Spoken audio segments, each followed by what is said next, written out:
3 locais nucleares iranianos, Fordow, Isfahan e Natanz, acabaram de ser obliterados. A Operação Martelo da Meia-Noite, que viu os Estados Unidos da América trabalharem ao lado de Israel para dizimar o trio de locais usando bombardeiros B-2 Spirit, está completa. Agora aguardamos as consequências. Neste vídeo, vamos explorar o que aconteceu, o impacto da operação nas capacidades nucleares do Irã e o que vem a seguir.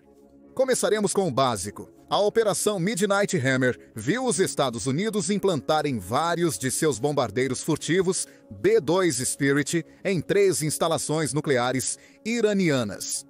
Lá, os bombardeiros lançaram um total combinado de 14 bombas GBU-57B Massive Ordnance Penetrator, ou Massive Ordnance Penetrator de 30.000 libras, cada uma capaz de penetrar 200 pés no subsolo antes de liberar suas cargas explosivas. Várias foram lançadas em cada uma das 3 localizações, sugerindo uma estratégia em que uma bomba seguiria a outra, com cada bomba subsequente sendo capaz de penetrar mais profundamente do que a que veio antes dela.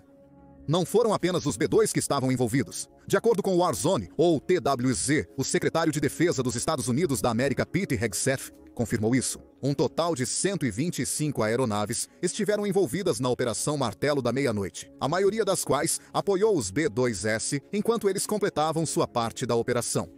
Pelo menos algumas dessas aeronaves eram tanques aéreos usados para reabastecer os B-2. Outras aeronaves podem ter sido usadas para lidar com as já danificadas defesas aéreas do Irã, garantindo que os B-2 tivessem passagem segura para seus alvos. A Operação Martelo da Meia-Noite também não incluiu apenas aeronaves. A TWZ confirma que o local nuclear de Isfahan, no Irã, foi atingido por mais de 2 dúzias de mísseis de cruzeiro Tomahawk, que foram lançados de um submarino em um local não divulgado próximo ao Irã.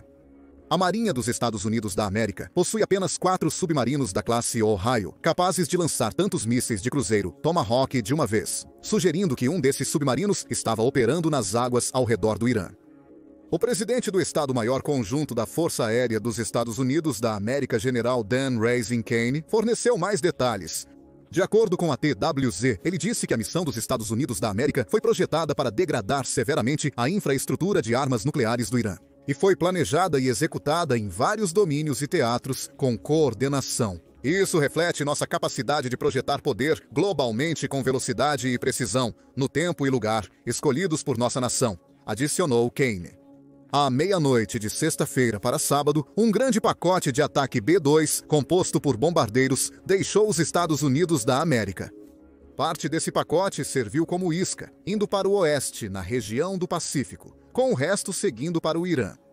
O pacote de ataque principal indo para o Irã, diz TWZ, incluía 7 bombardeiros B-2, cada um com 2 membros da tripulação e provavelmente carregados com um par de armas GBU-57B, que atingiram as instalações iranianas.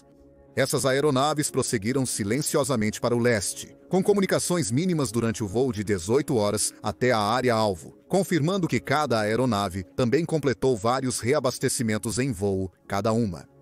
Sabemos que os Estados Unidos da América usaram iscas. É aí que muitas das 125 aeronaves entram em jogo.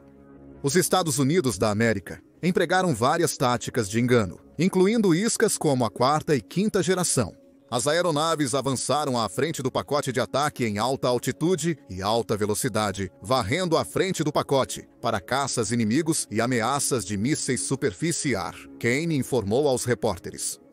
Algumas dessas iscas então mudaram para táticas de supressão contra as defesas aéreas do Irã, abrindo caminho para os B-2 chegarem e soltarem suas cargas devastadoras.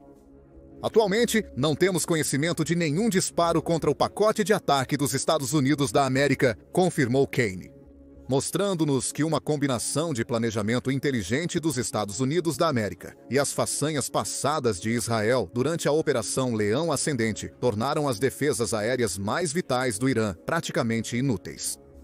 Também sabemos que o primeiro ataque B-2 ocorreu às 2h10 da manhã, horário local iraniano, em 21 de junho. Quando o B-2 líder lançou um par de armas GBU-57 em Fordow, o restante dos B-2 seguiu novamente, atingindo Fordow junto com o ataque à instalação nuclear de Natanz.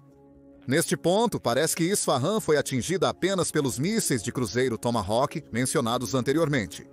Como Kane confirma que os 14 GBU-57S foram lançados contra 2 áreas-alvo nucleares. Isso é enorme. Os Estados Unidos da América acabaram de desencadear um ataque altamente coordenado contra as 3 principais instalações nucleares do Irã e causou muitos danos. Ainda não sabemos exatamente quanto. Kane foi rápido em apontar que os Estados Unidos da América precisam de algum tempo para avaliar completamente a extensão dos danos causados pelas bombas de penetração de bunkers dos Estados Unidos da América, diz a British Broadcasting Corporation. No entanto, imagens de satélite compartilhadas por vários veículos, incluindo a British Broadcasting Corporation e a TWZ, indicam que os Estados Unidos da América atingiram duramente as instalações nucleares do Irã. Em Fordow, essas imagens mostram o que parecem ser 6 crateras frescas, que provavelmente serviram como pontos de entrada para os GBU-57S. Cinza, poeira e destroços também estão espalhados pela encosta da montanha, que pode ser o resultado dos aviões de apoio do B-2 lançando mísseis contra as defesas aéreas do Irã.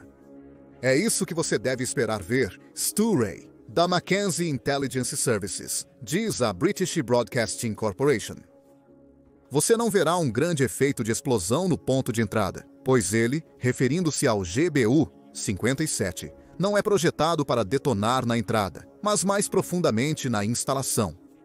Ray também aponta que a coloração cinza vista nas imagens de Fordow parece indicar que os GBU-57S foram bem-sucedidos em romper a armadura de concreto usada para proteger a instalação subterrânea. As entradas dos túneis também parecem ter sido bloqueadas em Fordow, mas não há pontos de impacto visíveis perto desses túneis. Ray especula que o Irã pode ter bloqueado preventivamente essas entradas de túneis para evitar que outras munições dos Estados Unidos da América entrem. A TWZ fornece imagens de satélites semelhantes de Fordow, cortesia da Maxar Technologies. Essas imagens parecem confirmar o que a British Broadcasting Corporation relatou. Novamente vemos muita poeira, junto com buracos e crateras visíveis onde os GBU-57S parecem ter penetrado no solo e nas instalações. O Centro de Código Aberto também compartilhou uma análise topográfica interessante sobre o X. Graças à sua análise, podemos ver que os Estados Unidos da América aparentemente miraram no principal salão de cascata de Fordow, que fica na parte de trás da instalação, bem longe dos 2 túneis que levam a Fordow. Mais imagens também chegaram mostrando os danos à instalação de Isfahan no Irã, novamente compartilhadas por TWZ e fornecidas por Maxar. Vemos extensos danos causados ao local acima do solo pelos mísseis Tomahawk dos Estados Unidos da América, somando-se aos danos já causados por Israel durante a Operação Leão Ascendente. A CNN relata que pelo menos 18 estruturas destruídas ou parcialmente destruídas podem ser vistas nas imagens, com escurecimento visível e escombros espalhados por todas as fotos, confirmando acertos diretos feitos pelos Tomahawks. Uma análise do local de Isfahan, fornecida à CNN pelo Instituto de Ciência e Segurança Internacional, ou Instituto de Ciência e Segurança Internacional, o presidente David Albright também sugere que o complexo de túneis-alvo dos Estados Unidos da América está perto de Isfahan, onde os iranianos normalmente armazenam urânio enriquecido. Isso sugere que os Estados Unidos da América miraram especificamente em instalações de armazenamento, guardando urânio enriquecido entre 20% e 60%. O urânio enriquecido a este nível não é suficiente para criar uma ogiva nuclear. O Irã precisaria de urânio enriquecido a 90% para isso. No entanto, é suficiente para criar uma bomba suja capaz de liberar grandes quantidades de radiação em uma grande área. O Irã consideraria essa tática. O Instituto de Ciência e Segurança Internacional também diz isso sobre os Estados Unidos da América. Outro ataque a Isfahan parece ter visado o principal edifício de conversão de urânio da instalação, que abriga as centrífugas de gás que o Irã usa para enriquecer urânio. As imagens de satélite parecem mostrar que esses edifícios foram severamente danificados, informa o Instituto de Ciência e Segurança Internacional, a CNN. As entradas de túneis que levam a Isfahan também sofreram danos, embora também pareça que o Irã preencheu esses túneis com solo como medida preventiva. semelhante ao que foi visto em Fordow. Finalmente temos Natanz. O local que foi o alvo principal da Operação Leão Ascendente de Israel também foi duramente atingido durante a Operação Martelo da Meia-Noite. Israel já havia conseguido eliminar a infraestrutura elétrica-chave em Natanz, relata a CNN. Com essa infraestrutura sendo derrubada, é provável que as centrífugas do local também tenham sido danificadas. Os Estados Unidos da América aumentaram esse dano. A CNN confirma que os Estados Unidos da América lançaram 2 de suas enormes bombas destruidoras de bunkers em Natanz, com o local também sendo atingido por vários dos 30 mísseis Tomahawk que causaram danos massivos no satélite Isfahan. Imagens de Natanz mostram um par de novas crateras. Provavelmente os pontos de entrada dos GBU-57 dos Estados Unidos da América, que a CNN diz estar diretamente acima de partes do complexo de Natanz, conhecido por ser subterrâneo. Além disso, não temos muitas mais informações sobre os danos causados em Natanz. Parece que o uso de GBU-57S aqui pode ter sido destinado como um golpe final para eliminar as instalações subterrâneas do local, depois que Israel já devastou suas instalações acima do solo há pouco mais de uma semana. Todos os sinais apontam para a Operação Martelo da Meia-Noite, sendo um enorme sucesso do ponto de vista militar. O presidente dos Estados Unidos da América, Donald Trump, foi rápido em apontar isso após a operação. Em um discurso proferido aos Estados Unidos da América, Trump confirmou alguns dos detalhes básicos. Há pouco tempo, o Exército dos Estados Unidos da América realizou ataques de precisão massivos nas 3 principais instalações nucleares do regime iraniano, Fordow, Natanz e Isfahan. Trump disse: todos ouviram esses nomes por anos, enquanto eles construíam essa empresa terrivelmente destrutiva. Nosso objetivo era a destruição da capacidade de enriquecimento nuclear do Irã e o fim da ameaça nuclear representada pelo maior patrocinador estatal de terrorismo do mundo. Trump relatou que os ataques foram um sucesso militar espetacular e que as instalações de enriquecimento nuclear do Irã foram completamente e totalmente obliteradas. O presidente dos Estados Unidos da América também rotulou o Irã como o valentão do Oriente Médio, enquanto pressionava para que o país fizesse a paz na sequência dos ataques dos Estados Unidos da América. Se não o fizerem, Trump alertou, então virá mais. Ataques futuros serão muito maiores e muito mais fáceis, acrescentou Trump. O presidente dos Estados Unidos da América também ofereceu algumas das principais razões pelas quais os Estados Unidos da América escolheram agora para lançar um ataque contra o Irã. Por 40 anos, o Irã tem dito morte à América, morte a Israel. Eles têm matado nosso povo, explodindo seus braços, explodindo suas pernas com bombas à beira da estrada. Essa era a especialidade deles. Milhares de pessoas morreram como resultado desses ataques, afirma Trump. Com esta campanha iraniana, aparentemente adicionando a destruição dos programas nucleares do país para compensar as razões principais dos ataques. Perdemos mais de 1.000 pessoas e centenas de milhares em todo o Oriente Médio e ao redor do mundo morreram como resultado direto de seu ódio. Em particular, tantos foram mortos pelo general deles, Qasem Soleimani. Quanto aos B-2 usados nos ataques a Fordow e Atent, todos parecem ter retornado em segurança.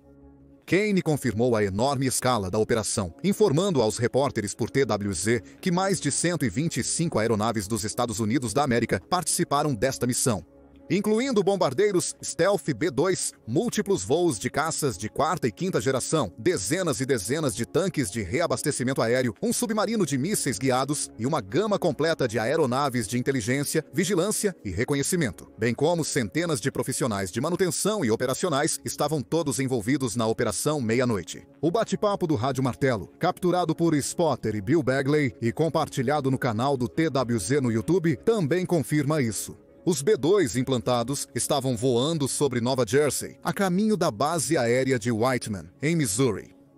A conta do relatório de monitoramento do Caucus X também compartilhou imagens dos B-2 voando sobre Nova Jersey, sugerindo novamente que os Estados Unidos da América não sofreram nenhuma perda de equipamento durante seus ousados ataques. Os Estados Unidos da América acabaram de conseguir uma grande vitória contra o programa nuclear do Irã. Também trabalhou ao lado de Israel para realizar a Operação Martelo da Meia-Noite. No entanto, enquanto os Estados Unidos da América se deleitam no rescaldo de uma campanha bem-sucedida, somos forçados a considerar duas questões: o que isso significa para o programa nuclear iraniano e o que vem a seguir. Com o dano causado pela Operação Martelo da Meia-Noite, podemos presumir que o programa nuclear do Irã foi interrompido em seu curso. Por quanto tempo é o que permanece desconhecido. Em sua análise da operação, o analista militar Preston Stewart sugere que a Operação Martelo da Meia-Noite pode não significar o fim do programa de desenvolvimento de armas nucleares iranianas. Ele aponta que os 3 locais que os Estados Unidos da América visaram podem não ser as únicas instalações nucleares. Não está fora do domínio da possibilidade que o Irã tenha outras instalações em algum lugar do país onde eles tenham algumas centrífugas. Isso poderia ajudar com o enriquecimento adicional de urânio. Talvez os Estados Unidos da América também acreditem nisso. Isso explicaria por que ele visou especificamente uma instalação de armazenamento de urânio enriquecido em Isfahan. Urânio enriquecido a 60% não pode ser enviado para outra instalação. Isso poderia aumentá-lo para 90% se esse urânio não existir mais. No entanto, não sabemos se os Estados Unidos da América visaram instalações semelhantes em Natanz e Fordow ou se essas unidades de armazenamento sequer existem nesses 2 locais.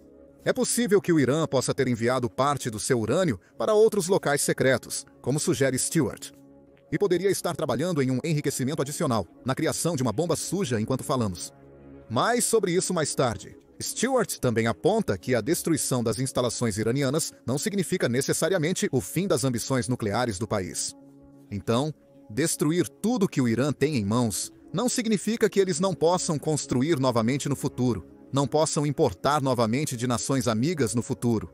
Ele diz: Israel parece estar antecipando isso. A Operação Leões Ascendentes visou especificamente algumas das principais minas no programa nuclear do Irã. A Sky News confirmou em 16 de junho que os primeiros ataques de Israel eliminaram alguns importantes membros iranianos, incluindo o ex-chefe da Organização de Energia Atômica do Irã, Feridun Abbasi Devani, e o cientista nuclear Mohammad Mehdi Terenti. Talvez estejamos vendo aqui a estratégia combinada dos Estados Unidos da América e de Israel. Eliminar algumas das principais minas do programa nuclear do Irã significa que levará mais tempo para o Irã se recuperar.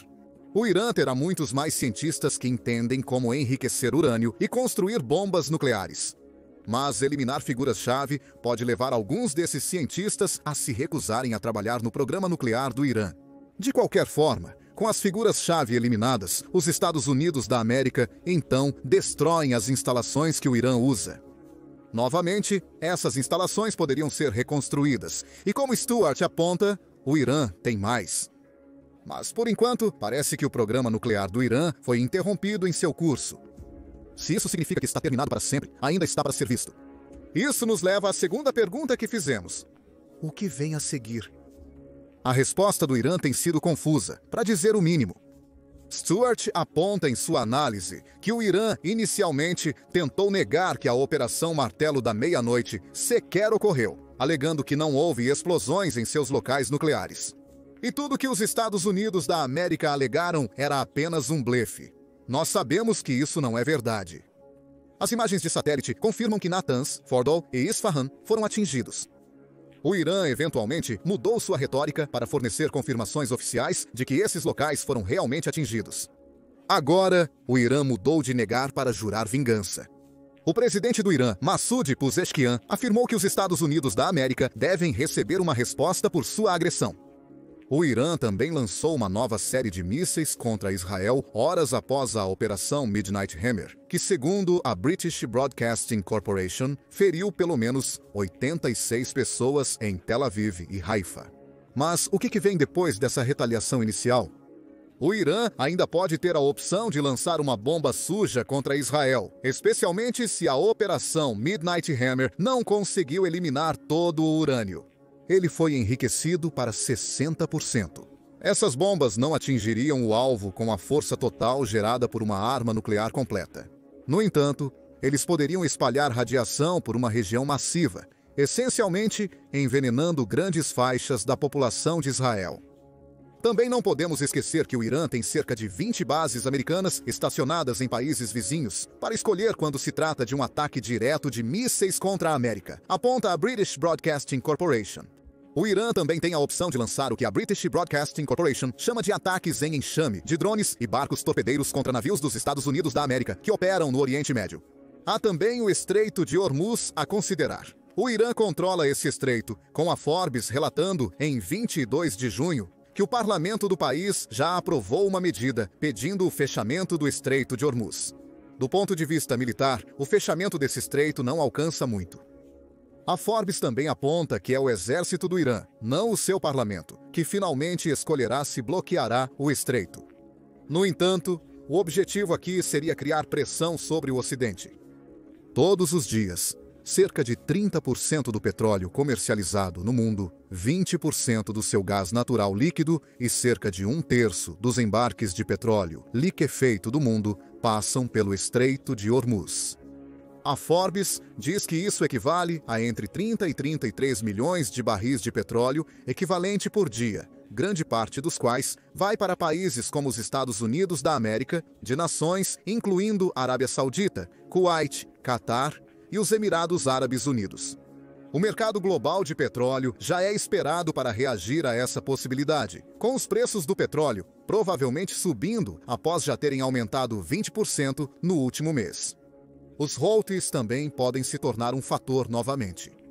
Baseados no Iêmen, os Houthis são um grupo militante que foi responsável por atacar navios comerciais, como uma retaliação contra Israel e seus esforços para eliminar o Hamas na Palestina.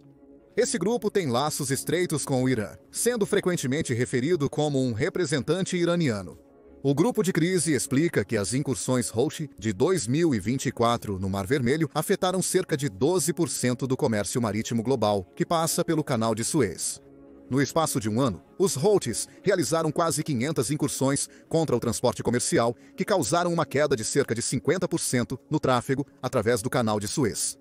À medida que as empresas de navegação escolheram a rota mais segura e mais longa ao redor do sul da África, esses tipos de ataques podem estar prestes a começar novamente. Em 22 de junho, o Times of Israel relatou comentários feitos pelo governo rebelde do Iêmen. Afirmamos o compromisso da República do Iêmen com a declaração das Forças Armadas, que estavam prontos para atacar navios e navios de guerra dos Estados Unidos da América no Mar Vermelho, disse o governo não oficial do Iêmen.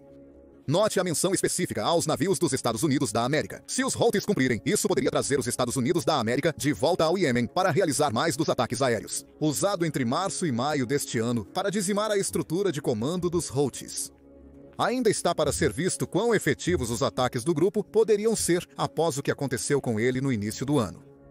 No entanto, também há uma resposta iraniana potencialmente muito mais preocupante para considerar em relação à Operação Martelo da Meia-Noite. O Irã pode estar agora mais determinado do que nunca a construir uma arma nuclear. Isso é de acordo com Julian E. Barnes, escrevendo para o The New York Times em 22 de junho. Ele diz que antes da Operação Midnight Hammer, o Irã ainda não havia decidido se construiria ou não uma arma nuclear. Fazer isso estava ao seu alcance graças aos seus estoques de urânio enriquecido. Mas não havia dado o passo final e não parecia pronto para fazê-lo diante da pressão dos Estados Unidos da América agora. Isso pode estar prestes a mudar. Barnes relata comentários feitos pela diretora do Programa do Oriente Médio na Defense Priorities, Rosemary Kalanick, que diz: "A triste verdade é que, ao atacar o Irã, os Estados Unidos da América tornaram muito mais provável que o Irã queira obter armas nucleares. Mesmo que os ataques tenham eliminado todas as capacidades nucleares do Irã, um grande C. Agora, o Irã estará mais motivado do que nunca para reconstruir suas capacidades e buscar não apenas o enriquecimento de urânio, mas a verdadeira armamentização. Quanto tempo isso levaria ainda está para ser visto. O Irã precisa avaliar os danos causados pela Operação Martelo da Meia-Noite. Ainda assim, o que os Estados Unidos da América podem ter esperado que fosse um ataque único pode evoluir para algo muito mais. O Irã pode continuar pressionando por ogivas nucleares. Seus proxies, especialmente os Houthis no Iêmen, poderiam ser reativados. Apesar do sucesso da Operação Martelo da Meia-Noite, os Estados Unidos da América podem ter acabado de se envolver em um conflito mais amplo no Oriente Médio, que levará a mais mortes e devastação. As bases militares dos Estados Unidos da América no Oriente Médio podem ser alvo em breve. O Irã também pode liderar o uso de ataques terroristas dentro dos próprios Estados Unidos da América. As consequências ainda estão por vir, mas por enquanto, os Estados Unidos da América parecem satisfeitos com a Operação Martelo da Meia-Noite. E pode ser que o Irã esteja muito focado em Israel para lançar uma resposta adequada aos Estados Unidos da América. Confira nosso vídeo que oferece uma análise aprofundada do confronto militar emergente entre esses dois países. E lembre-se de se inscrever no The Military Show se quiser mais vídeos cobrindo a crise emergente no Oriente Médio.